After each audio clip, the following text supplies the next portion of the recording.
This is Providence today, and we're standing here at Christ Church in Philadelphia, one of the great places of our founding fathers where they worshiped as members and also as representatives of the American people when they came to the Continental Congress. This particular marker is very impressive to me because it reminds us that buried in the churchyard or in the graveyard not far from here are very important signers of the Declaration of Independence. In fact, they identify 7 of them here, and you can see the name of Benjamin Franklin, Robert Morris, George Ross, Francis Hopkinson, Benjamin Rush, James Wilson, and Joseph Hewis. I think it's wonderful when we think about these individuals that they left not just a mark in stone, but a mark in our country. And they are people that had a direct connection with a visible witness of the Judeo-Christian heritage, a Christian church like Christ Church, Philadelphia. I think it's particularly interesting as you look at the list. Benjamin Franklin actually had a pew in this church. That's how much he was connected with it. You can think of Francis Hopkinson, the designer of the American flag. He was the church organist here, which is quite remarkable. When you see the name of James Wilson, this is the man who actually was in the Supreme Court later.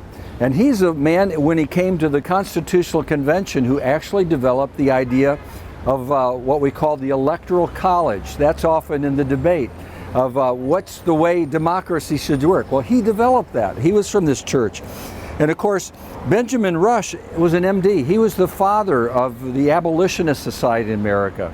He's a person that made a great commitment to dealing with the mentally ill, beginning psychiatric medicine. And what's interesting, he wrote an extraordinary letter where he said, the Bible should be the school book of America. He made this observation, why are we spending so much money on rehabilitating criminals, where if we'd only teach them the Bible in the first place, they would learn how to be great citizens and to live their lives in a way that would bless God and man. Well, you can see the values that are here. The name of Ross that you hear is also a relative of Betsy Ross, the maker of the flag. And then finally, Robert Morris. He was someone very important. He is often called the financier of the American Revolution. If it wasn't for Robert Morris, the American Revolution and the Army would not have held together.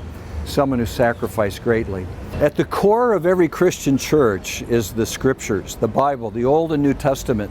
This is where we get our understanding of God, of what is right and wrong.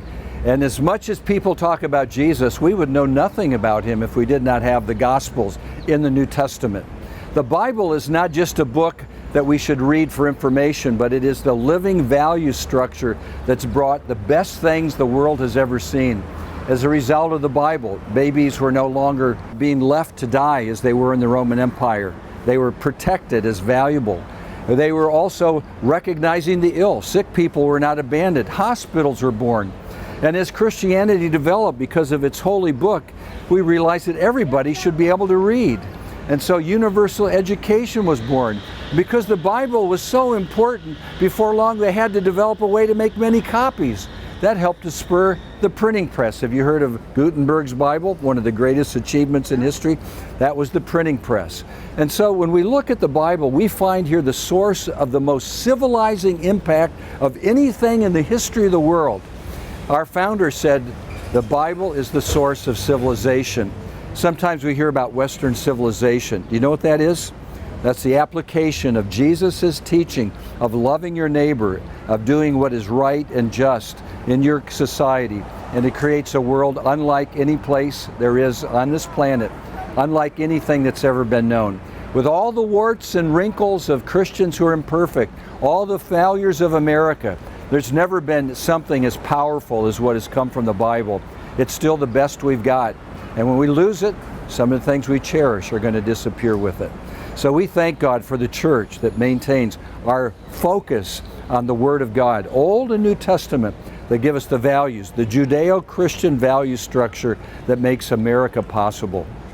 When we look at all these things, the question that it always brings to me is, what mark are we going to make on freedom?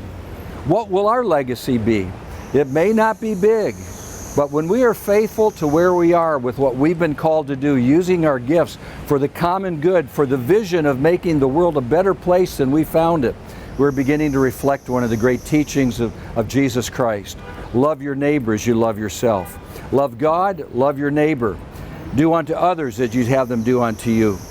Being a patriot is someone who loves his country, and loving your neighbor is something that Jesus taught us.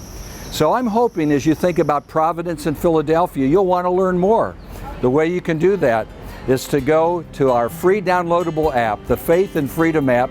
Use it, share it with others. You can take a virtual tour or go to our website, providenceforum.org, and there's a whole host of great free information that will inspire you to be a patriot, a leader, and someone who can educate your friends and your family and pass on the legacy to the future generations who will also leave a mark.